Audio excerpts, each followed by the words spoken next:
test.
you plan to keep a comment for each project or even the journal comment, make sure you fill out the verbal or writing comment form. And for that case, Commissioner Chair will call your name and let you read your comment.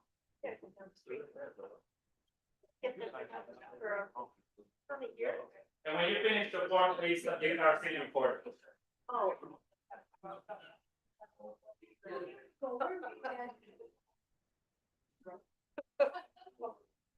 Welcome to the June 3rd, 2026 Planning Commission business session.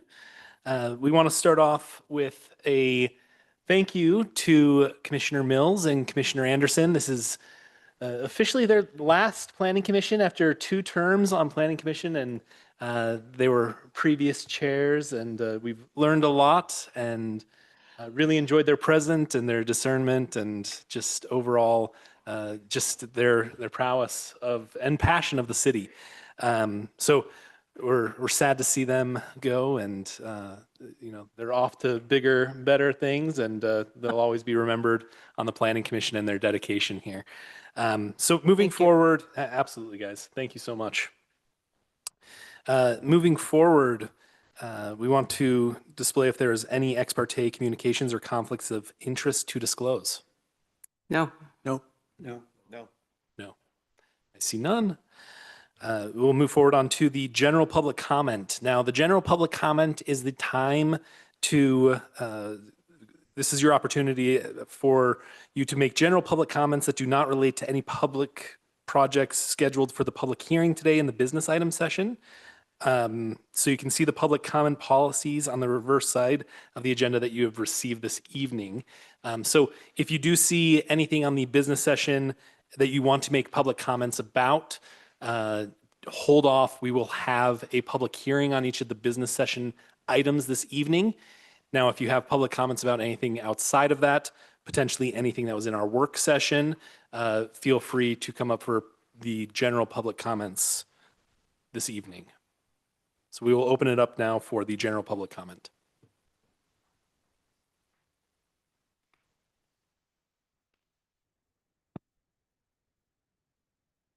I see none. If you are here for general public comments, you can just step up for general public comments at this time. If you are here for the specific project, there will be a hearing at that time.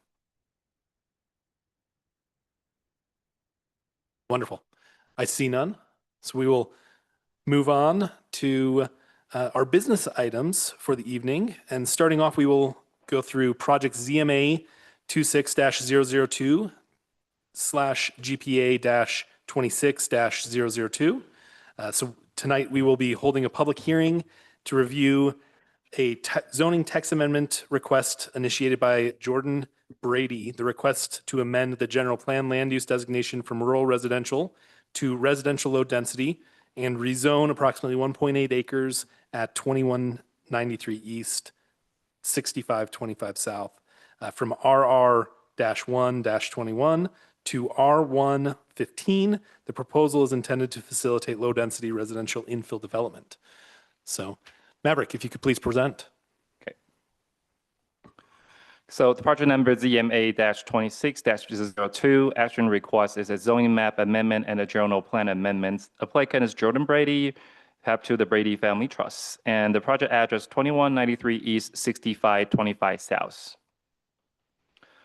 For the request, this application requests for general plan amendment for rural density and change to single family low density. And for the zoning map amendment is for RR1-21 to R1-15. And the proposed is the applicant tried to subdivision for like 1.08 acres lot to 3 individual lots and maintain the low density residential developments.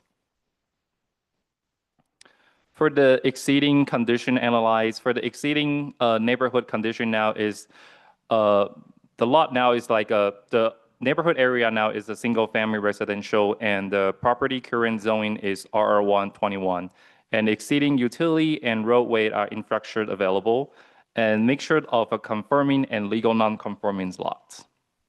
You can see the picture for the on the left side for the yellow one is the current land use design is the residential rural density, and the bottom one is proposed land use design for application applied is a residential low density. On the right-hand side, the green one is the current zoning design is the RR121 rural residential zone. And the bottom one, the applicant's proposed zoning design is R115 residential single family.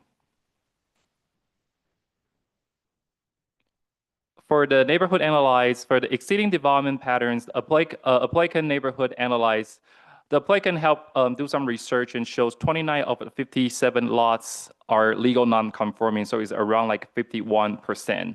And many exceeding lots are below the 21,000 square foot, the minimum lot size required. Also, the exceeding neighborhood contain the various lots, lot width and the lot size. Most of them not meet the current R121 lot standard.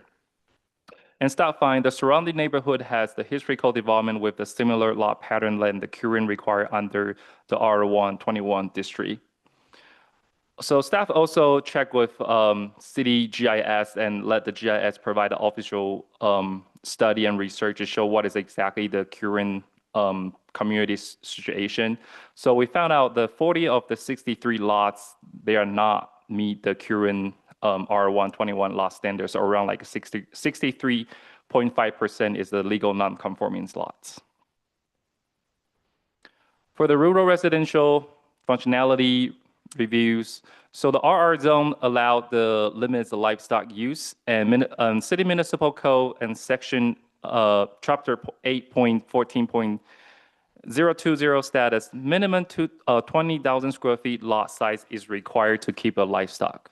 And staff found many surrounding lots do not meet the minimum lot size requirement. Our GIS also helped do this research. It shows like 35 of 63 lots is not meet the 20,000 square feet livestock required. So it's about like 55.6 or 56%. Substantially portion of the surrounding property are unable to fully utilize the livestock rights associated with the RR zone. And for the general plan review, the current design for this property for the general plan is designed for the rural density and intended for the large development. And the lot size need to be 21,000 square feet lots or bigger. And generally, no matter than like a 2 dwelling units per acre. For the proposed design is for the residential low density and detached single family residential. A property is like a lot size is like a 8,700 to 17,400 square foot lots. A property is like a 2.5 to the 5 dwelling unit per acre. So staff acknowledge the requests presented is departures from the historical intent of the rural density design, but staff also find that existing neighborhoods contain mixtures of confirmed and legal non-conforming lots. Proposed maintenance detached single-family residential land use. Also, for the proposed uses does not introduce the multifamily or commercial use. Proposed might be better aligned with the exceeding and participate development pattern of the neighborhoods. The picture shows like this kind of proposed the future development for 3 lots. You can see still keep like a 3 single family and a low density. For the public service and the infrastructures, for the infrastructure analyzed staff found exceeding roadway access available and the exceeding water and sewer service available. Also the exceeding storm drainage infrastructure also available. For the future development remains subject to like a subdivision review is required, engineer review, also the utility review are necessary. They need to follow all the city code standard, include the fire department review and the building department need to pass all the review process. For the prosecutor and authority, zoning map amendments and the general plan amendment are legislative actions, meaning that the planning commission authority is to take a public comment, discussion the matter of the proposal, and then make a recommendation to the city council. The city council is the final approval authority for this application. Future detail and further detail on the prosecutor and authority of this application type can be found in the staff report for this project at ZMA-26-002. This report already posted on the city website. If people are interested, can go review it. For the public notice, city staff follow the city code, sent out a notice 10 days ago before the meeting.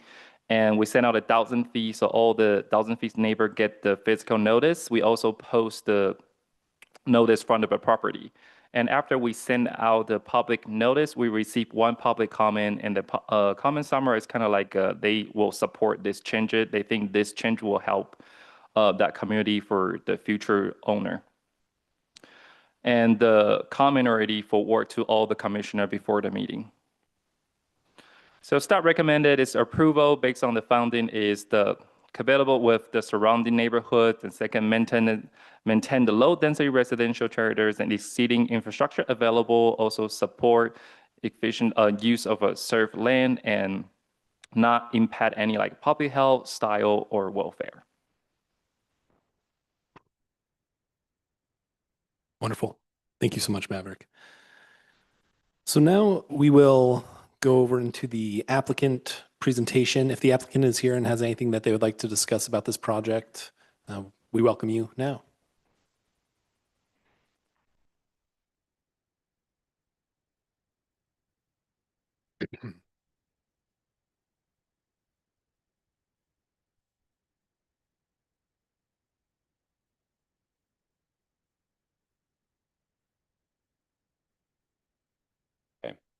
All right. First of all, I'd like to introduce myself. My name is Jordan Brady. I'm here with my wife, Brooke, and so we are the co-applicants for this zoning map amendment. Just a little brief history about us. We've lived in Cottonwood Heights now for 6 years. We actually rent one of the homes that is part of this larger property that's owned by the Brady Family Trust. And so we have 5 children. Our oldest son just graduated from Brighton High School. We have another son going into his junior year at Cottonwood High School. We'll have 2 of our kids at Butler Middle School next year, and then we'll have another daughter starting kindergarten at a undecided elementary school because of Bella Vista is now closing, which is where our other kids attended elementary school. So that's just a little bit about us. First of all, I would really like to thank everybody for coming. I think that it's awesome that we have a good group of people that live in this community that want to support the community and make informed decisions. I'd also like to thank the Planning Commission and also Maverick, Jim, Emma for all of their work that they've done. I had a note here to thank all of you guys, but in the spirit of not having this sound informal, as an applicant for something like this, I think one of the things that you really just mostly hope for is for people to make an informed decision and to review the materials. And the meeting, the work session that we just sat in on gives me a lot of confidence. I really appreciate everybody being prepared and reviewing the materials that were presented by Maverick and also the applications that we submitted. I definitely feel like whatever decisions get made are going to be made informed. And I appreciate you guys taking the time to be prepared for tonight's meetings. I think Maverick did a really good job of introducing the project. I don't know that I really need to go into much more of that. So Maverick, if you could just continue to skip through. Yep, we can go right here. So if you could go back to that previous slide. In preparation for this, Brooke and I wanted to speak to as many of the local homeowners as we could just to help them have an informed information about the actual amendment. We just wanted everybody to know really what was going on. And in doing so, we were able to talk with some of the neighbors, and we learned a few of the concerns that some of the neighbors had, which I think are very fair things to consider. So the 3 main concerns that we found were increased traffic, increased water use, and upgrading the fire truck turnaround at the end of 6525 South, which I understand historically has been a little bit of a, not necessarily a problem, but maybe not was not as adequate as it needed to be. So, Maverick, if you could please go to the next slide. I'd like to first just talk about the traffic increase. So right now in Cottonwood Heights, it's estimated that there are 9.5 to 10 trips per day in and out of a single family residential home. So the proposal for third acre lots compared to the existing zoning would have about a 5% traffic increase on 6525 South, which is not nothing, but in terms of traffic increase, I think and development goes, it's a very small amount of traffic that would be increased there on the street. The proposal is not, there's no commercial proposal, as Maverick said. There's no business that's going to increase the traffic greatly. And really the traffic increase would be negligible compared to the benefit of having additional housing.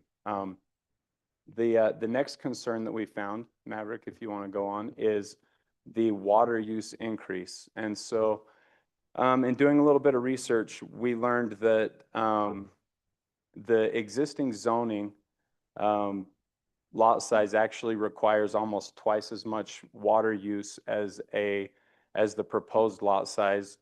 And this is mostly because of the impermeable surface area of the existing zoning lot size. So what we found is that by approving the proposal, the actual water increase would be it would probably be about a 15 to 20% increase over what is existing, and compared to what is being used in the area right now, it's actually a really small increase, and again would provide opportunity for increased housing in the neighborhood and area. And then the last concern that we've already discussed is the Hammerhead fire truck turnaround.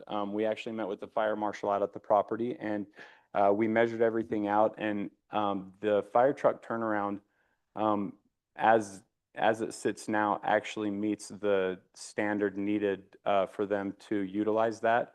The one thing that the fire truck marshal did ask of us was to just ensure that the actual hammerhead that goes off of 6525 South was potentially upgraded to like a graded finished road surface. It already is a graded finished road surface.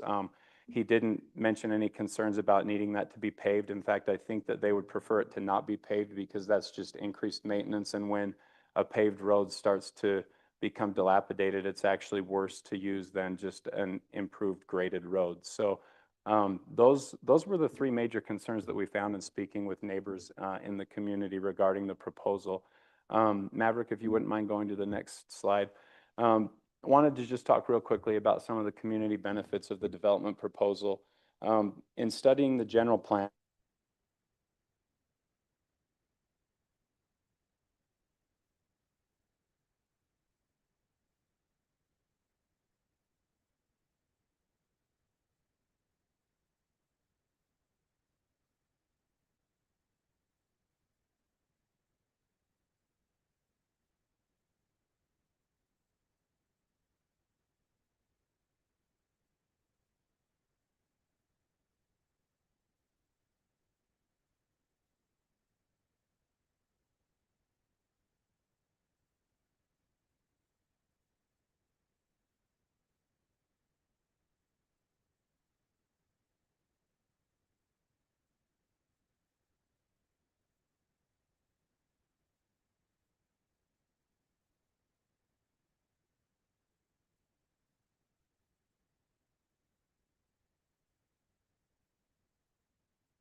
Thank you. We will now move to the public hearing section of the meeting. If you are planning on making a comment during the public meeting or public hearing, you will have 3 minutes to do so. It will be timed. And please ensure that you fill out the comment card at the front, and we will move forward with calling up your name. So we'll start off with Janice Schwartz.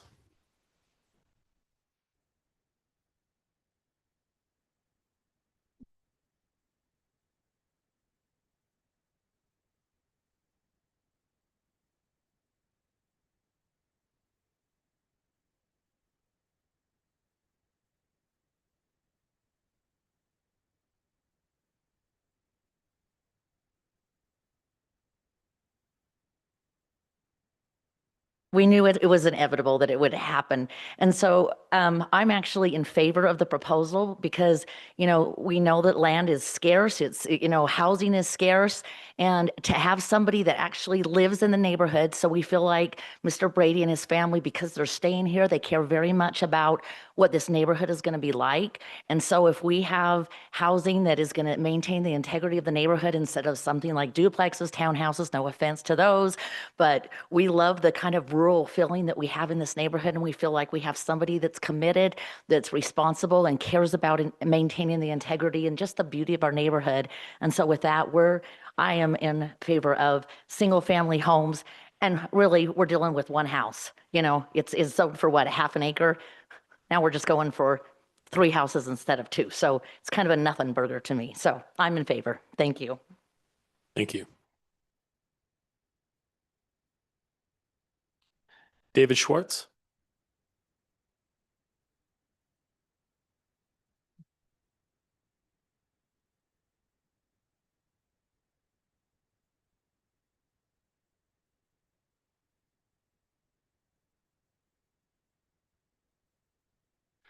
Thank you. Thank you for your time tonight, for having public meetings to hear. I think we live in a beautiful place, a beautiful city, have a great city, and most importantly, we have great neighbors on our street. So I live in a house that was once part of this property, that was developed not by me, but by somebody in 1993. We purchased our home in 1997. I've lived there ever since. Next door to us, also a parcel that was part of this original plot of land has been developed as well, with a single family home on that as well. For me, the most important consideration is the character of the neighborhood. I'm in support of this proposal because I believe that the character of our street will be maintained with this proposal, with the single family residences going in. So thank you very much. Thank you. So my lot is one of the non-conforming lots, just so you know. And the house next to me is also a non-conforming lot. Thank you. Tamara Feenstra. Hi there, good evening, everyone. So I actually live in one of the lots that is directly across from the affected area. And I just want to point out that my lot was shown as a non-conforming lot, but it is actually a conforming lot. There's some small parcels attached to it that do make it over half an acre, as well as the Robinsons that live to the west of us. They also have a conforming lot. So I feel that those particular lots were misrepresented, and they are over half acres each. I won't say that I'm entirely opposed to third acres. I feel like in some respects that decision has already been made. But what I am concerned about is knowing for certain that there will be no further parceling of the properties. And I think I was right in reading that the proposed new parcel size could not be smaller than 15,000 square foot. Can someone confirm that? Is there any possibility that could be changed and subdivided further? This is not a question and answer period. I apologize. Okay. And where can I direct those questions? You direct them to the city staff. And will the vote on this be decided tonight? It will be for a recommendation. Well, thanks. Oh, no public comments unless you are called up. Thank you. David Schwartz. We already had David Schwartz. Let's see. Looks like we've got a couple duplicates here. Let's see here.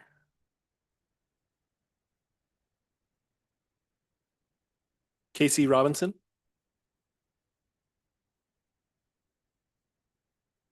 Hello all, and thank you for your time. I'm actually Tamara's neighbor. We're one of the lots that were on the map that was misrepresented under a half acre. We're in the same situation.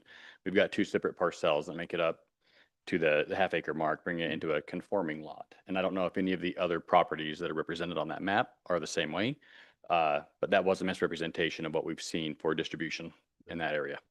I built my house. We finished it in 2021. Part of the building was because of the rural residential designation. I do have 4 children myself. I'm in support of development. However, 1/3 acre lots, much like Tamara said, are a concern if rezoning in the future could be an issue. So if we rezone to 1/3 acre lots, it doesn't sell.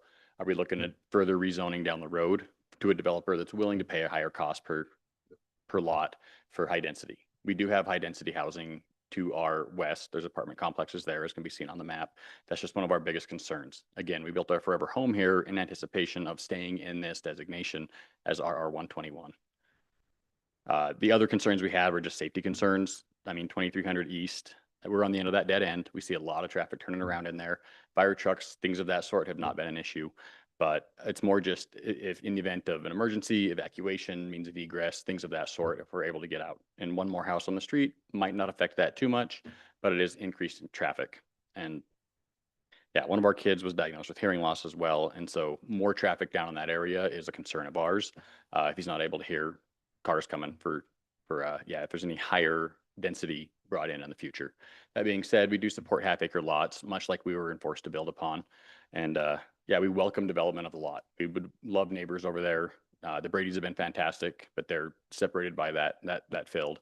Other than that, it's and I feel like the city's on general plan emphasized preserving the rural residential areas. And so I'd like to see that stay the course. This is a really unique area. We love the area. That's why we decided to build here and not in South Jordan or Draper or elsewhere. We built the house ourselves. We went through the whole planning process with you guys. Fantastic.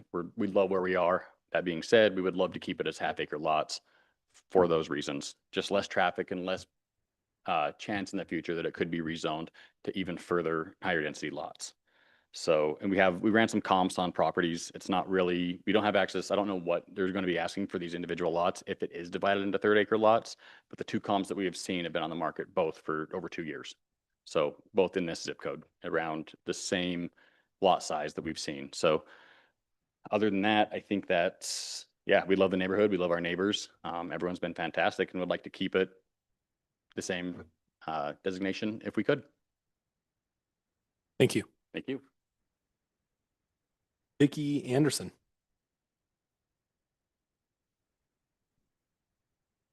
I live next door to the lot. I was part of one of the bigger parts of the Brady estate thing there. I do have a concern because I do live on that street and the Bradys don't. The fire truck thing is a problem. And people can't see, they don't know that it's down there because if there's cars parked, the fire trucks don't know that it's there. And once they get down there, they really cannot, in that little space, turn around at all. And they can't back up because the Robinsons have a fence and there's mailboxes and things like that. So they really can't turn around. So Lyndon and I, on several occasions, have backed the fire trucks from the bottom of the dead end all the way out to 23rd. Or the other times that we didn't catch them to help them, they use my driveway or my front lawn. They have destroyed my curbing, and I have pictures for that I could do, that they back into my lawn and have destroyed the curbing and my lawn and put dents in. They wrecked the water meter in the road out there, my water meter, and I can't get anybody out to fix it. I have called, I have emailed, and they will not come out and lift it up. It has been down into the ground. The steel plate around it has been broken, and I can't get him out here. The man will not answer my calls or return my emails.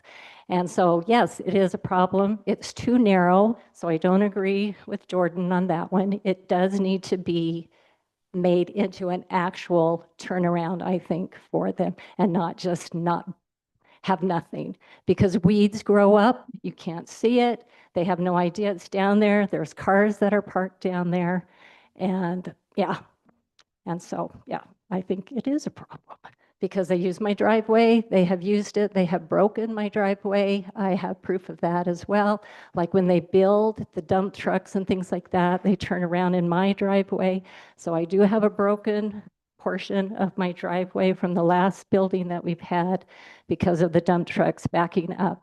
And then we've fixed it now. We turned it into some rocks and stuff, but before I used to have a planter there, and they wrecked the sprinkling system and stuff. So my driveway is the turnaround, not the actual one, because they can't see it. It's not big enough. It needs to be widened, I think. And so that's my thing. So I've got 15 seconds left. Thank you. Thank you. Kevin Borg.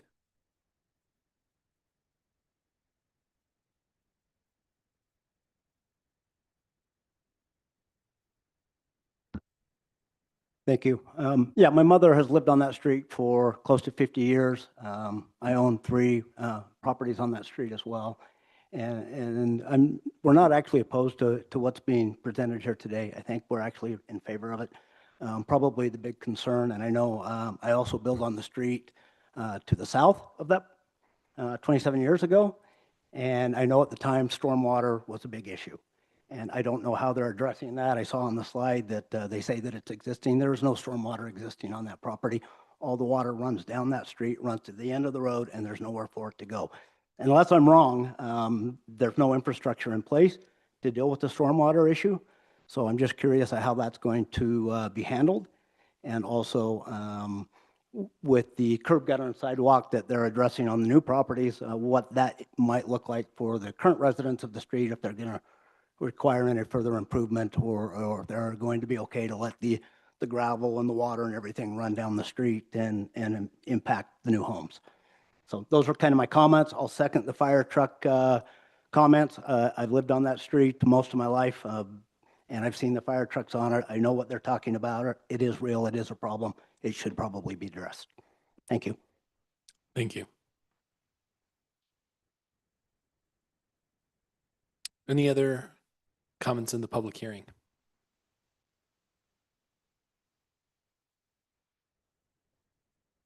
Cool. If you would like to come up.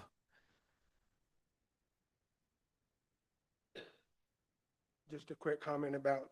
If you could please state your name and address, please. I'm Scott Brady. I own a home just right next to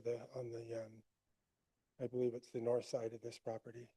And Cottonwood Heights, when it was changed into a city and incorporated, it's really been a very good thing for the neighborhood. The property value and the way the houses look has really gone up. So I just want to thank all of you guys for the work you've done over the years. I've had to clean this particular lot up about 5 times in my life because I'm part owner of it. But I'm in favor of the 3rd acre lots. What that would actually do on the street, it would only increase the capability of houses by 1 house. And if you don't do 3rd acre lots, it's not going to change the fire truck turnaround. It'll still be the same as it is. And I met with the fire marshal, I guess it was, when he came out the morning to inspect it, and he said it was great. Maybe a sign that could say this is the fire truck turnaround.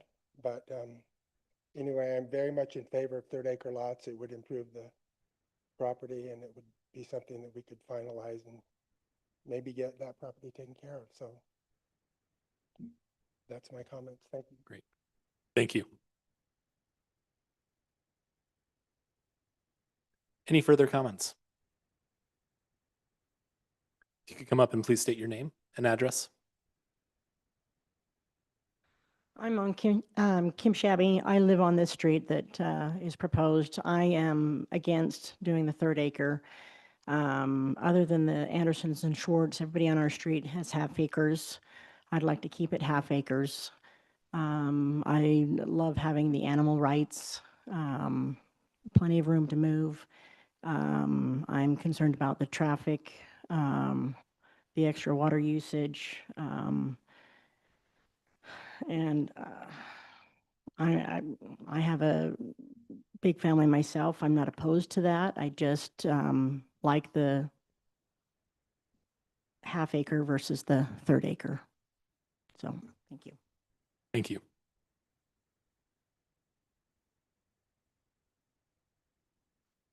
Any further comments? Only one comment per, unless you are representing an HOA or an organization. Thank you. I see no further public comment, so I will now close the public hearing of the project ZMA-26-002 / GPA-26-002 and move forward to Planning Commission deliberation. Thank you again for all of your comments and for the presentation from the applicant here. We had a really good conversation in our work session, and some of those concerns that were brought up in this, you can of course go back and reference the work session as well as far as our previous discussion about this matter. A couple things just to start off, and then I'll open this up to the rest of the planning commissioners, is some of the comments that were brought up. I want to get some clarification on the fire turnaround. If you could, Maverick, please pull up the fire turnaround requirements. I know that this was something that was brought up in the work session. If you could just show us the details of fire turnaround and what the regulation is behind that.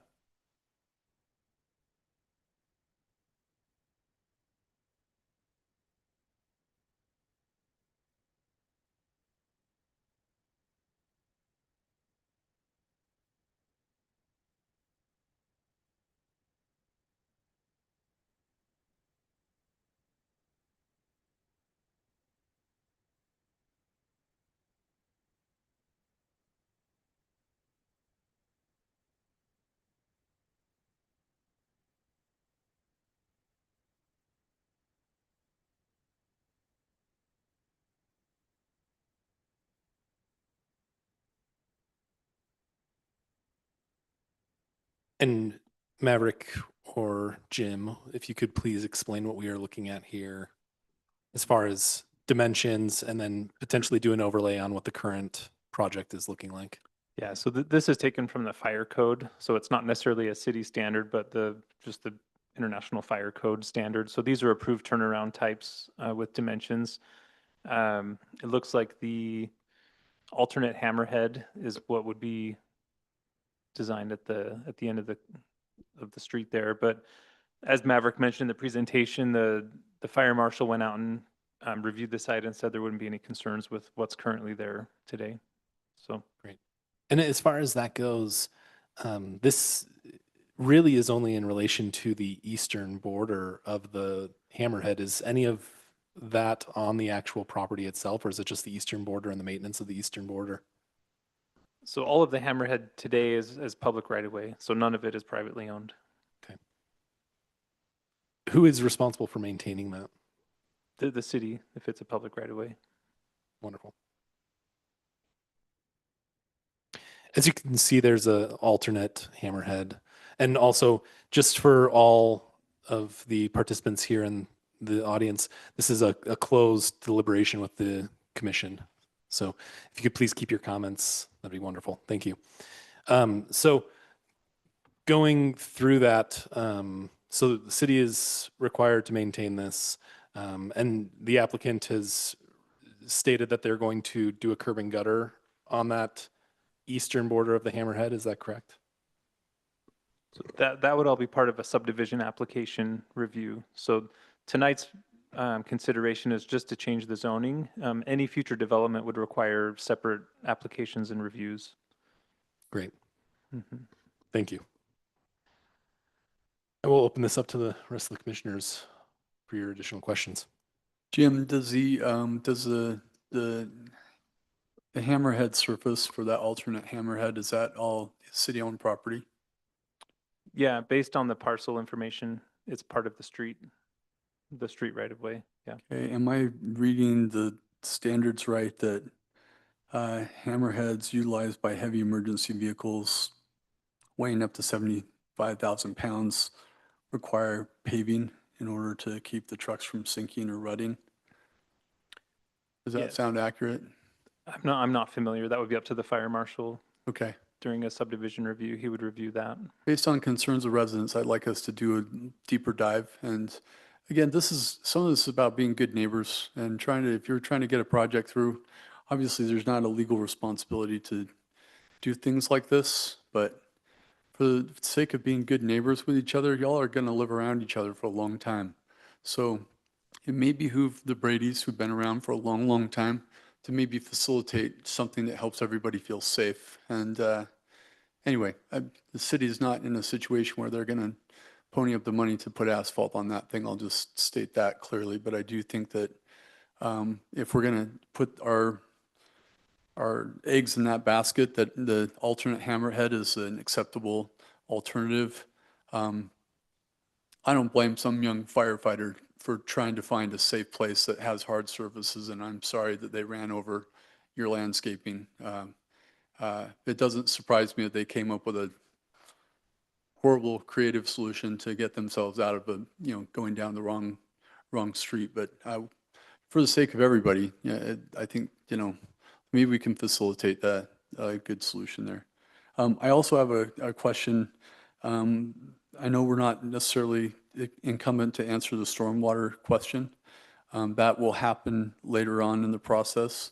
Can we just highlight that is a condition to make sure that that's called out a little bit as a condition to make sure that the stormwater plan is elucidated? That gravity going downhill, knowing that the Highland Point is right behind it, it may take a little bit more than just, assuming that something's already in place.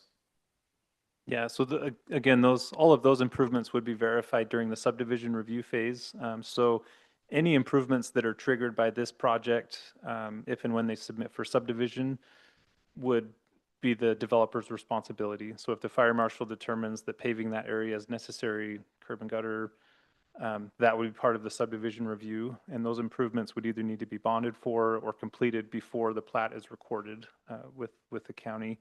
And that's the same with the stormwater improvements. So the city has adopted ordinances that regulate, stormwater management, access, right-of-way improvements, grading and drainage. All the design elements of a project would be reviewed during that phase or the building permit phase.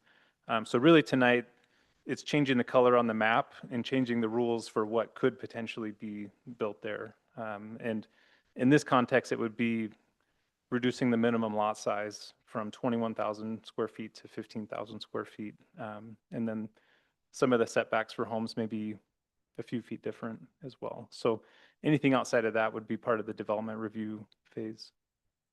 The last item, the curb and gutter, and just to make it clear for the public that, we look for every opportunity when somebody does a new project.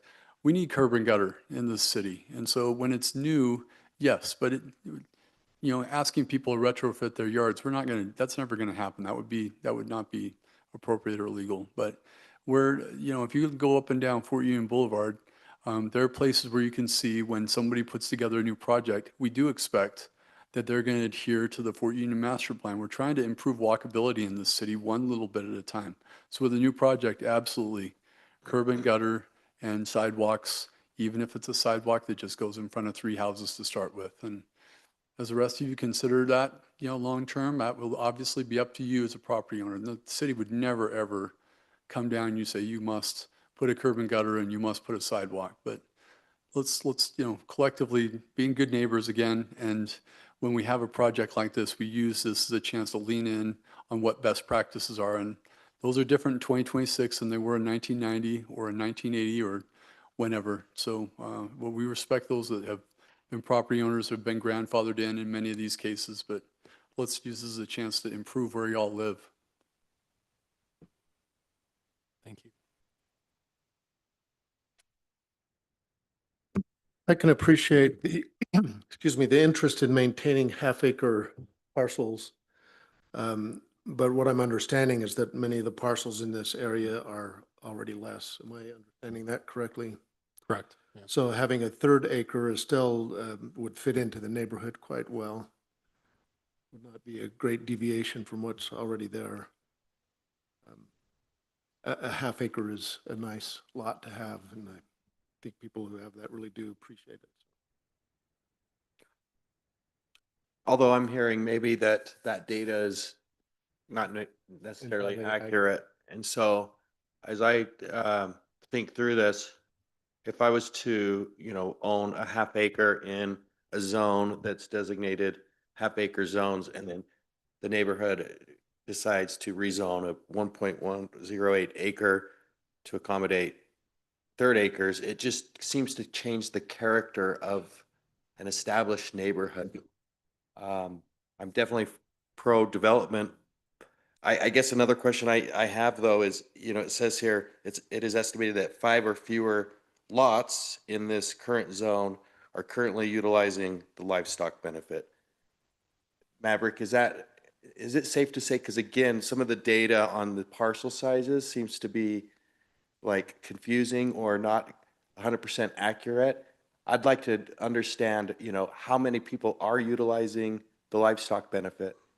Yeah, that's the data we just pulled out today from our GIS today. And I asked for like our GIS just calculate for like just 20,000 square feet. That's kind of like livestock, like minimum required for the livestock minimum required. And that's kind of like show like only 28 lots meet the 20,000 square required. Without that, all the other 35 is totally like smaller than 20,000 square footage. Yeah, so that's the current data I just pulled off on today's GIS database. Okay, thanks, Maverick. I just pulled up some of the parcels, and it looks like there's some aggregated parcels that in culmination, just with, some, you've got 2 separate parcels that would make up one ownership on the space there. So they were able to get to the, half acre. So it still is a legal non-conforming from what I do understand. And Maverick, correct me if I'm wrong on that. I was just measuring just to better understand, because it looks like directly across the street from this site, we have a 19,000 square foot lot. And then next to that, we've got about a 15,000 square foot lot, but then there's some aggregated parcels back behind it that I would assume belongs to those, but it's not a single parcel. Is that correct? Yes, we measure from like each property, like not combined, even there's the same. Unique parcel numbers? Yes. Yeah. Yeah. Which is your definition behind legal non-conforming. So the legal parcel numbers would be under the current minimums that are required under this zone. Is that correct? Yes, correct. Okay, thank you.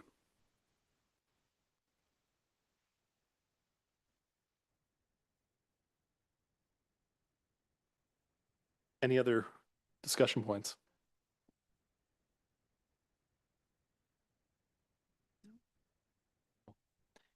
Yeah, this is an interesting one, especially being in an infill community, and a community that has, established zoning and certain uses within that zoning. And one of the biggest, areas of crisis in the state of Utah right now is housing attainability.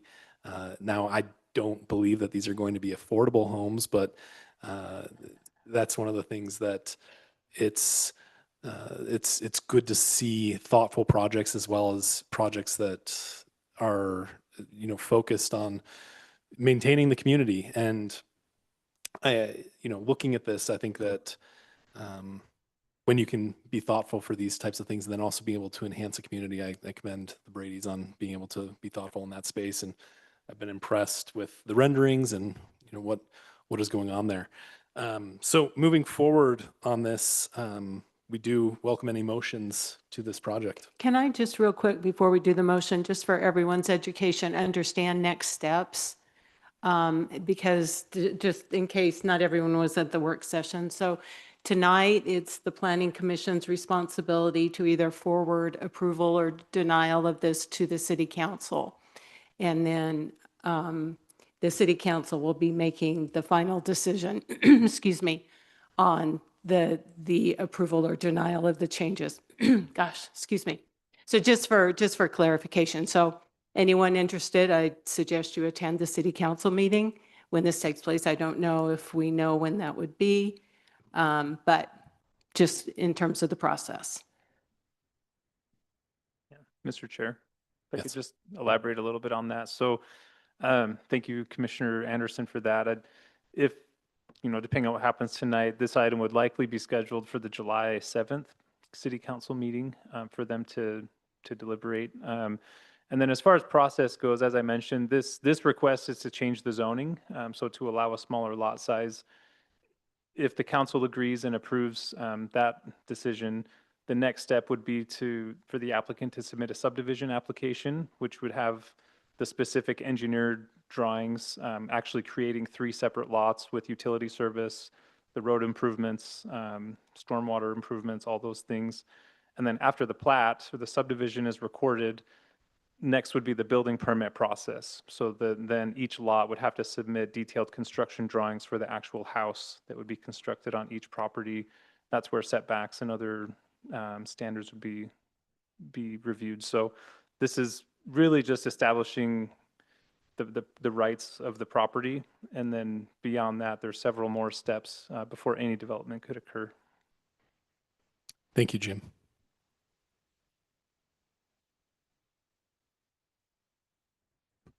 You ready for a motion? I am ready for a motion. I move to recommend approval of project ZMA-26-002/GPA-26-002 to the City Council based on the findings and recommendations listed in the staff report dated June 3rd, 2026. Calling out specifically the need for a detailed stormwater plan and a plan for the fire turnaround to satisfy the code. We have a motion from Commissioner Mills. I'll second that. And a second from Commissioner Smith. We will now move to the vote or any further deliberation or comments. Just one comment on the motion in that I'm not sure that turnaround is not to code. I don't know. I mean, It's not paved. So I mean, the fact that the fire, when they're making the decision. Is that what you're? Yards, Okay. that's why I'm calling it out. Because Okay. to eliminate that concern, where there's a demonstrated history that at least on 2 occasions reported from a resident that they're turning around into people's yards, we need to, But I'm not sure having it be paved would change that. well, I think if it's not clear that there's a Right, place to turn around, I think the issue is that it's not clear that you can turn around Turn down around. there. So maybe adding signage or something would also. Whatever would mitigate it. I'm not satisfied that it is currently appropriately being handled. I'm going to try to leave it open to code and just give the fire marshal a little bit to chew on. Okay, if it's not to code, then I'm fine. I'm fine including that. Okay. Wonderful. Do we have clear direction from the staff on that as far as the direction to bring to the council? I think so. Got that, Sydney? Yeah. Wonderful. We will move forward with the vote. Commissioner Barnes, Yes. Commissioner Anderson, Yes. Commissioner Smith, Yes. Commissioner Lugo, Denial. No. Commissioner Mills, Yes. Commissioner Steinman, yes. We will move forward with positive recommendation to the council at July 7th meeting. So if you do have any further questions, I would direct you to the staff on this, as well as any compliance concerns that you have with your current lots. The staff is a great resource, and we'll be able to move forward and answer any further questions. And thank you guys for being here. We're going to move forward to project ADU-26-001, and the Planning Commission will hold a public hearing to review and take possible action on a request for approval of a detached accessory dwelling unit at 2982 East, 7375 South.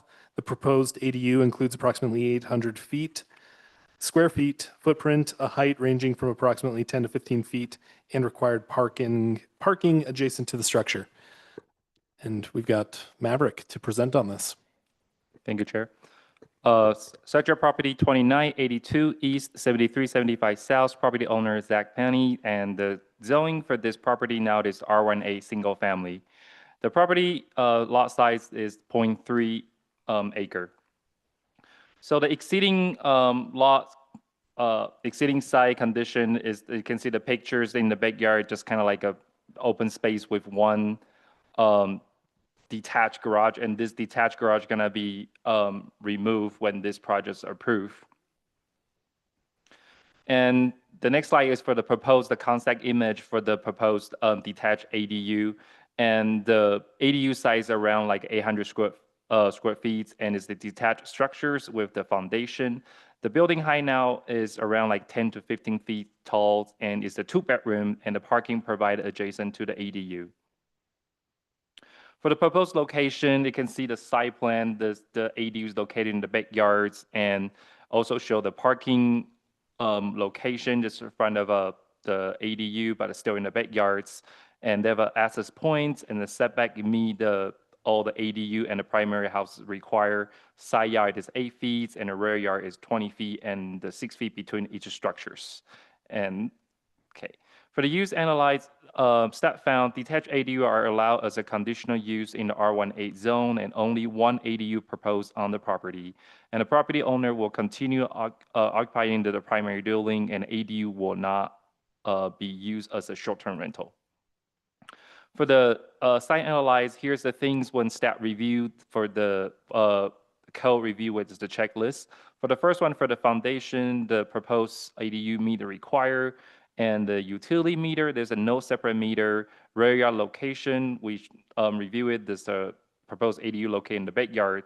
And the lot coverage, during the work section, we measure the backyard lot coverage, only 10% is meet the required. The setback also meet the primary required 8 feet from the side and 20 feet from the rear yards.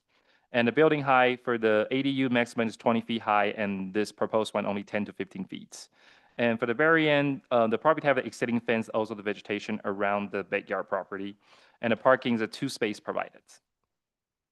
Staff found this and allow the conditional use in the R1A zone and comply with the City Code Chapter 19.75 accessory dwelling unit section, also the Chapter 19.84 conditional use. Meet applicable development standard, also provide adequate parking and include the buffer from adjacent property, and will not impact any surrounding property, and also follow the zoning code and the general plans. City sent out a notice 10 days ago before the meeting for the 300 feet neighborhood will receive the public notice, and since we sent a notice, we not receive any public comment for this project. Staff recommended approve for this project with the condition. First one is application should obtain an approval building permit, include a pass a final inspection, confirm and comply with all applicable codes.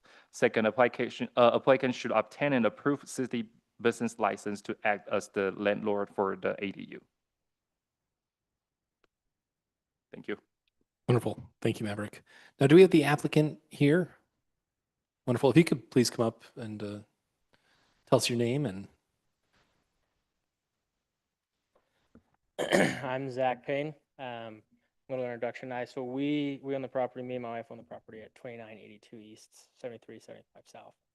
We've lived there. We've owned the property and lived there for about 2 years. We're currently, working on some remodel. Currently not living at the property because my wife is pregnant. So to keep her out of the dust, we've moved out. But our intention on the property is to beautify it and to, be good neighbors and make sure we're, increasing property value. Couple notes. I've talked with Maverick extensively about a few different items there. I know one concern is parking. We were just chatting about that. We do intend to make sure there's plenty of parking so that there's no street parking, and it is, as it's right next to that stop sign, there's some traffic to go in and out of that cul-de-sac. So we want to make sure there's plenty of parking back there. When we moved into the property, we kind of had a question mark on what to do, and we know that housing is scarce, especially in, good neighborhoods like our, like Cottonwood Heights. So as we saw the yard that we have, we said, well, we should share. And so we want to keep this as something that's not going to be, rented to just anybody. We're still in the community, we're still around, so we want to make sure it goes to people that can use it. Pretty straightforward, pretty simple. That's pretty much everything. Do you intend to move back in after construction? So it's, again, that's a question mark. We're living closer to her family right now. That's again a question mark. We intend to. We don't know for sure. Full transparency there. So. Okay. And then as far as the parking in the back, what is your plan for execution to be able to get that to the back with the carport there? Yeah, absolutely. So the way that carport is set up, can you pull up that photo, Maverick, for me? The way that carport is set up, there's a gate that we will intend to remove. So right where that second arrow is as you come down, right where, one more down, Maverick. Yeah, just from the front of the property. Go back a couple more. One more, sorry. Sorry, yeah. So as you can see, there's that last stub. So we will modify that to where that fence will no longer be there, and we will move the fence to be horizontal with the property line. So we will have that parking back there, so they will have plenty of parking for both units, the front and the back. So we'll increase parking in the front and on the sides. It's not going to go too close to my neighbor Mark on the side there. I've talked with him. That tree on that side, on the left side of that photo, has been removed. So we plan to make that parking area basically increase the width and the length. So. Okay. Can you tell me a little bit about the process that you went through with the owner affidavit on the property? Yeah, a clarification on what's your question there? Yeah, just as far as what you understood that as. Yeah, so the affidavit is just that we intend to beautify the property. I guess maybe I'm confused on your question. As far as the owner occupancy requirements. Yeah. So if that is something that is required, we can make sure to move into the property if we do need to live there primarily. I don't know if that is. I think I've talked with Maverick that maybe our intention was to leave. Again, we don't necessarily know. Kind of depends on what we see there. So that's our only question mark on that. Okay. Any other questions from the commissioners? Wonderful. Thank you. Moving forward, we will open up for a public hearing on project ADU-26-001. And if you are here for the public hearing, you will have 3 minutes. Please ensure, if you are here to speak on behalf of this project, to fill out the comment sheet. But if you have the comment now, you can come up and then just fill it out later. So.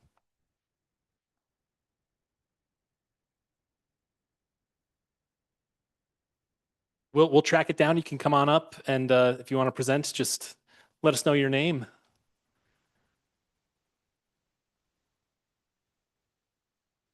I'm Betty Conner, Conner. I've lived in this area for 45 years, and specifically right next to this lot that they are wanting to do this ADU. We have some concerns in our neighborhood because a couple of things. We have houses in our neighborhood that people are renting, and we get skiers, we get all kinds of things just west of this particular place. There are a couple of homes that are being rentals, and you'll see cars all through the street on their property, up to 4 or 5 cars for one home. And so I'd like to know, what is the purpose of this? Is it to rent to a family member? And how many people are in this family? How many cars are there going to be? Or is this for a rental for skiers that we get so much of in my area? And because I know people say, oh, no, it's long-term rental, but it's not. We want to know if there are several homes that have the same size lots on the street. Does this mean that if they get to do it, that any home that wants to can now do an ADU? Are we going to contend with all kinds of cars and people coming and going all the time? If this one can do it, can every one of the neighbors do the same thing?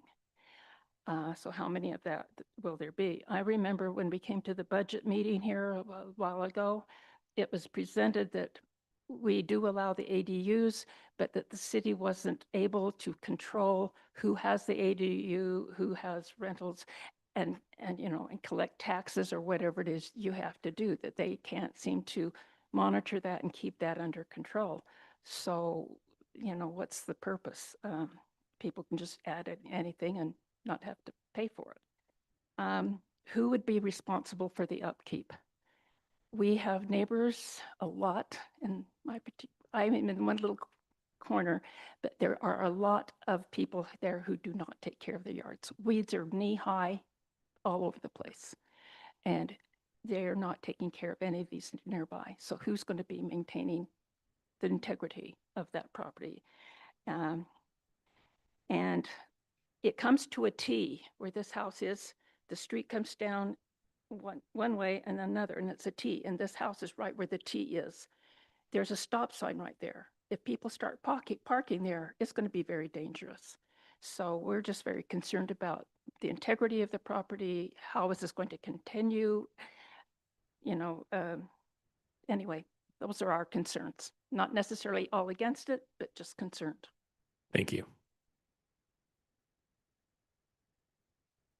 Any further public comments for this hearing?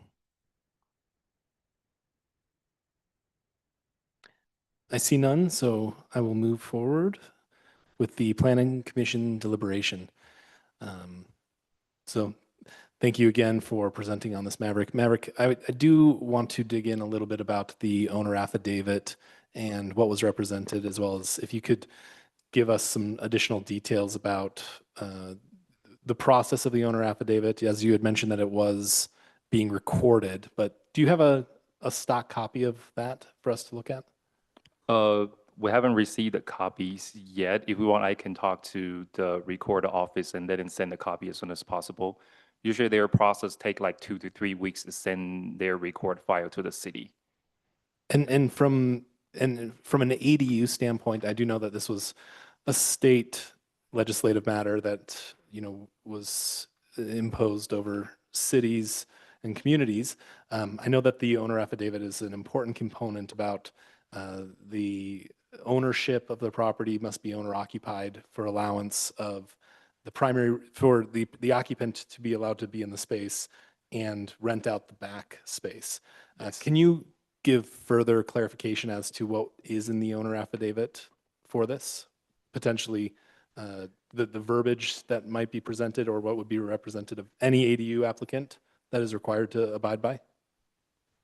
Yeah, so when we, before we start review the applicant, we send all the code section to the applicant and then write on a narrative that's like, make sure they understand the code section with like, for detached ADU, if you want to get passed and approved, they have to live in a primary structure and rent out the detached ADU in the backyards. Yeah, and that's why the affidavit, we need to make sure they finish affidavit before we bring into the Planning Commission's meeting. Make sure everything that gets signed and then get counties recorded. Okay. So, thank you for that clarification. Jim, if you could just get, the exact verbiage on that, just so we can fully understand what that process would look like. Yeah. And my main concern about this is the applicant did. It's on the screen now. So Wonderful. can Thank you. see. So this is the document that's recorded. So it's these 6 statements. Let me zoom in a little. Sorry, it's probably small. And these are just references of the code.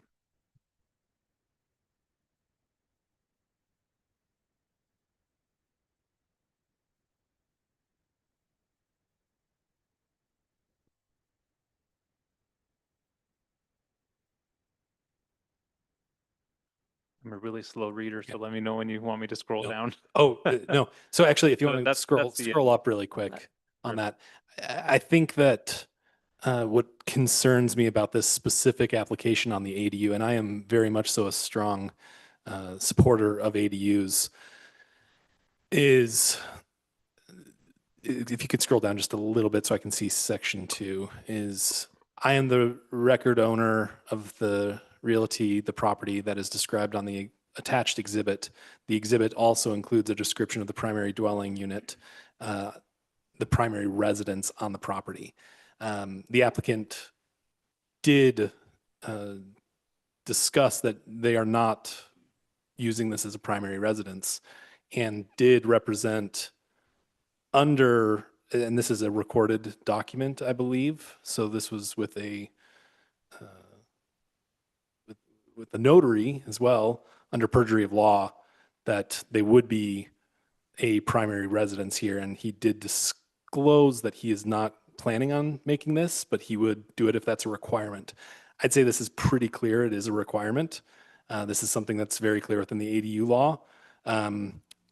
With that representation, I would actually state, I don't feel comfortable with this application, truly. And I want to discuss this further with the commission, but from an ADU standpoint, I think it's very, very important that owner occupancy is very keen on that. And we take it seriously. We take it very seriously. And if we're willing to sign a document that is under perjury of law, that is with a notary and get it registered with the recorder's office and not fully understand what that means and move out of the property, I don't feel comfortable with this project whatsoever. Once again, I think that we can get back into compliance and reissue this, and I would like to discuss this further with the Planning Commission, but this is serious, specifically within the ADU, and anytime that there's any remote gray area understanding of that, it just allows for non-compliance. And as you can see, if you do sell this property, the use of that ADU is going to need to also have an owner affidavit, which is going to be recorded on title. So I would love to open up further discussion on that, but I think it's pretty clear that the owner represented that he is no longer living in the property. And if he decides to move back in and wants to reopen this application, I'm very comfortable with getting this application reopened. And with this, back in 2021, this was a major controversy within state legislature to allow for attainable housing, to allow for affordable housing, not to find gray areas to just build a multifamily on a single family property. If more of these are approved in areas and there's kids and children and the owner occupant is not in there, there's very little accountability. And cities don't have enough budget to go and regulate this and mandate this. So I take this very seriously. And I think that the city would take this very seriously. So for me, my position is I don't support it. I think that I agree. And we take the codes associated with anything that's done in Cottonwood Heights are important, and that's why they're there. That's why we have the codes and so that they're followed. And especially true with ADUs.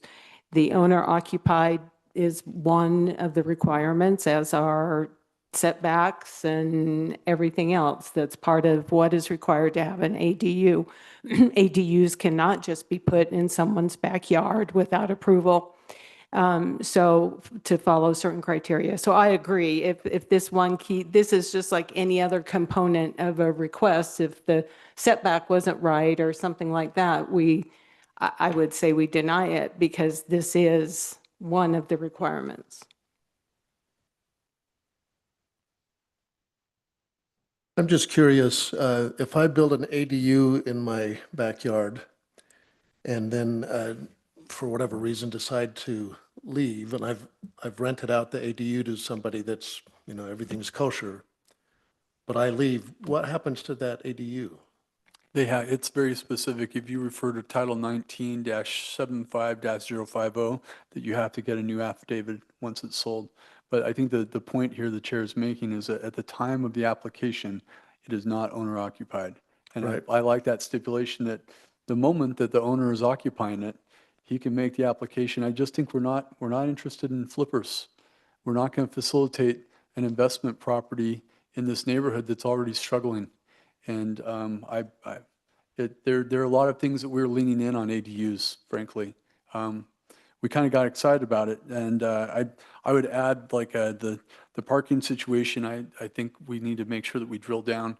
If we went to the most extreme and said, well, on that side, first of all, the existing parking has to be preserved, no tandem parking. That's the key. So that means that you've got to have 2 parking spots in the back, which means you've got to have ingress, egress.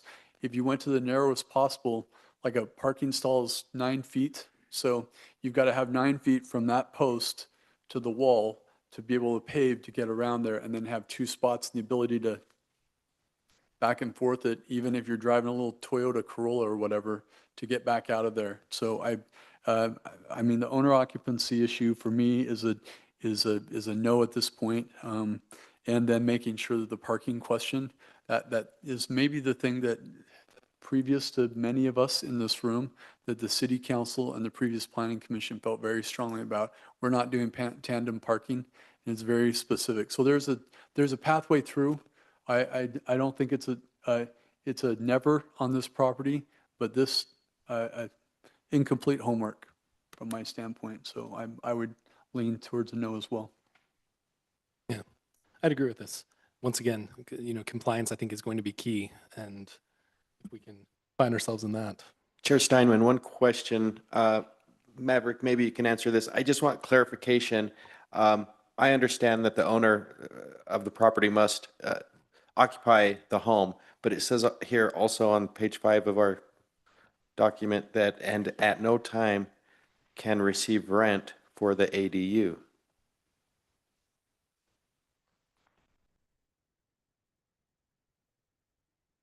So the question is, can the owner occupier who owns the property rent out the ADU?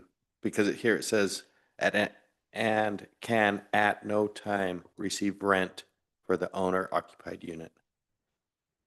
Yeah, for the owner occupied unit. So that means for the for the home primary. that is primary residence. primary. Thank you. And Thank so you. That's Thank you for clarifying that. yep. Yeah. So owner occupied unit, that, and that just is just the second statement to that affidavit. And once again, ADUs I think are such a beautiful mechanism. I do too. I Yeah. want one in my backyard if I could. I really would Keep not living get there it, and but apply for one. so yeah. I think it just needs to be resubmitted, get back into the home if possible, and because we do overall, I like the idea of ADUs. We ready for a motion? We are ready for a motion.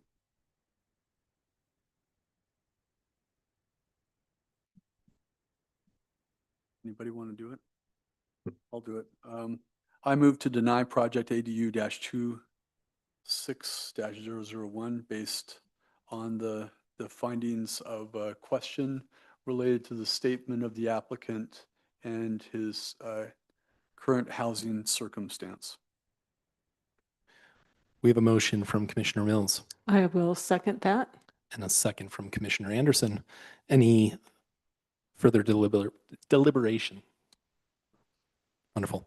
We'll move forward with the vote on the item. Commissioner Barnes, Yes. Commissioner Anderson, Yes. Commissioner Smith, Yes. Commissioner Lugo, Yes. Commissioner Mills, Yes. Commissioner Steinman, yes. We move to deny approval of project ADU-26-001. And moving further into the agenda, business items, we've got project CUP-26-007. The Planning Commission will hold a public hearing to review and take possible action on requests for approval of a conditional use permit to construct a rectory accessory to the existing church located at 7136 South 1700 East proposed directory will provide residential housing for clergy associated with the church. And Jim Sprung will be Yes. presenting on this. Right. Thank you, Mr. Chair. So as mentioned, this is a conditional use request from the property owner. Sasha Arano is the authorized agent to represent the church. The request is to construct a rectory or a residence for on-site clergy.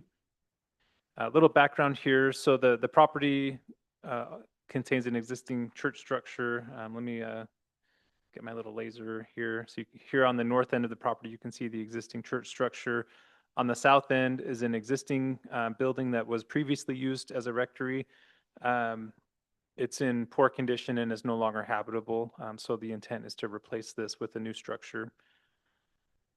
As per code, a place of residence for on-site clergy, as defined as a rectory, requires a conditional use permit in the R18 zone, which is what this property is within. The rectory will serve as a residence for on-site clergy and their family. And the residence is considered accessory to the principal use, which is a church on the site. And as you can see on the map here, the red outline is the parcel boundary. So the residence would be on the same parcel as the church structure. Here you can see on the left the zoning map. It's in the R18 zone. On the right is a photo of the existing accessory building at the south end. So this is standing in the parking lot looking south towards the existing structure. Based on the code analysis, the proposed structure would be a single-story home with 5 bedrooms, 3 bathrooms. The maximum height would be 22 feet and designed to complement both the church and the neighborhood architecture. The residence would include a 2-car garage and a 2-vehicle carport, so 4 off-street spaces in addition to the on-site parking for the church use. Again, it would only be the residence will only be used for on-site clergy. It could not be rented or occupied by other folks. And then the redevelopment would improve the overall aesthetic of the site. So here's a preliminary site plan showing the proposed construction. So here this existing building would be removed. Everything south of the new proposed structure would be landscaped. Here's a new concrete driveway, a carport, and then the garage as well on the home. And then here's the residence. So as I mentioned, this requires a conditional use permit. The proposed structure would be just over 3,200 square feet, single story. Because there are no specific standards for a rectory in the city's ordinances, staff applied the R18 residential standards to the structure. So just like any other property that would develop in the R18 zone, those same setback standards, height standards apply for this property. The fire department requested a letter from Salt Lake Public Utilities to confirm available water flow and the nearest hydrant prior to issuance of a building permit, and the city's engineering department didn't have any comments. So we did send out a public notice to all property owners within 300 feet, and to date we did not receive any comments for this proposal. Staff does recommend approval, subject to a few conditions here you can see listed. The red are notations or differences from what's listed in the staff report, so just want to draw your attention to that. And then here are the last 4 conditions proposed.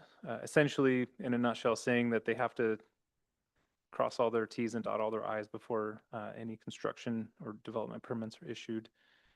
That concludes my presentation. Any questions for staff? Thank you, Jim. Okay, thanks. Is the applicant here? Would you like to present at all?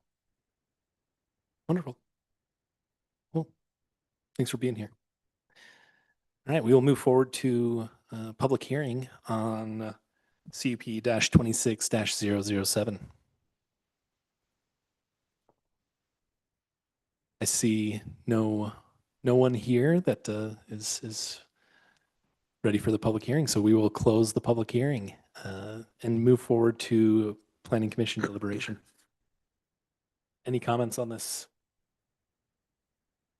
I think like we discussed in the business meeting, anytime we have an opportunity to enhance real estate in Cottonwood Heights, which I think this is, hey, I went to the church in the 80s and 90s. I know it needs to be. I went to that church. So it's great that it's getting improvement. And I don't have any further questions or comments.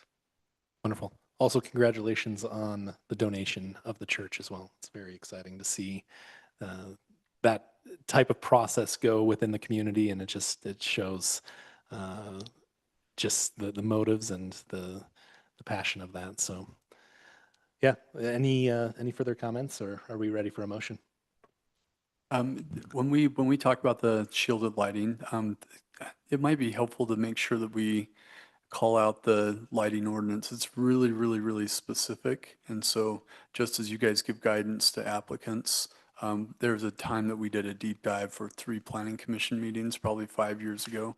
And I just so they don't have to play guess what you're thinking. And it's all pretty common sense stuff. The problem is that they'll go down to Home Depot or one of the major lighting companies and they'll buy a bunch of stuff, and then the bottom line is that it's based on where they're at the city, and they're nowhere near kind of our dark skies area, closer to the foothills above Wasatch Boulevard. But there is with new builds, and it's pretty straightforward stuff. That was the only thing I would say, just calling that out, but really just sharing it with you is probably sufficient. So, and that will probably come out in the building process. Yeah, so we will, during the building permit process, we will ask for like a separate, like a lighting plan attached to the whole package, and we will review it to make sure that the whole total lumia is not over the lot required. Also for each lighting fixture, choose full cutoff standard or like can light or any, those kind of single family standard. And the ordinance has some examples and some stuff that is really helpful. You can get pretty creative. There's some really cool stuff out there, but it's just nice to know kind of what's out there. So thank you for that, Maverick. Yep. Wonderful. I welcome any motions. Okay, I will do it. I move that the Planning Commission approve conditional use permit CUP-26-007 for a rectory at 7136 South, 1700 East, based upon the findings contained in the staff report and subject to the conditions of approval listed therein. Commissioner Anderson has the motion. I'll second. Commissioner Barnes seconds. We will move forward to the vote, unless further deliberation. All right. Commissioner Barnes. Yes. Commissioner Anderson. Yes. Commissioner Smith. Yes. Commissioner Lugo. Yes. Commissioner Mills. Yes. Commissioner Steinman, yes. Move to approve project CUP-26-007. Chair, I move that we approve the consent agenda, including the minutes for the May 6, 2026 Planning Commission minutes as outlined in the packet. Commissioner Mills has a motion. And I will second that. And Commissioner Anderson seconds that. That's really appropriate. That is very appropriate. All in favor, say aye. Aye. Aye. And before we do adjourn, we just want to thank Commissioner Anderson and Commissioner Mills for your service to the city. I know you guys will not be going too far, and if this could have as many terms as you want, you guys would still be sitting here and still impacting this community in a beautiful way. So thank you so much. I know that the city is grateful for your service, and the community and the staff, and I know all of the commissioners have been very grateful for our time together, and I very much so am as well. So thank you guys. Thank you. Thank you. And it's been a pleasure. And I think to the community that will listen to the recording or is listening right now, what a great honor it's been to be involved with this group. And I've always felt, I think Lucy and I both were standing on the shoulders of those who came before us, and hopefully you'll stand on ours a little bit, and staff as well, to try to provide them good counsel, and they provide us good counsel. And the collaborative nature and the decorum with this group, and Chair, the way you handled that today was magnificent. And it's been one of those public squares that is a safe place and a comfortable place that we can be agreeable even when we disagree, and even in our votes. And I've always appreciated that. I hope that continues. And for many planning commissions. As I've regularly said to people, that you will be heard, and very often the direction of the planning commission can be moved by a single thought and a single comment, that this is a malleable group without an agenda other than just make this place awesome for everybody that lives here. So it's been an I would honor. agree. And while I do not have the gift of public speaking like Commissioner Mills does, I would 100% echo his sentiments and say it's been an honor and a pleasure.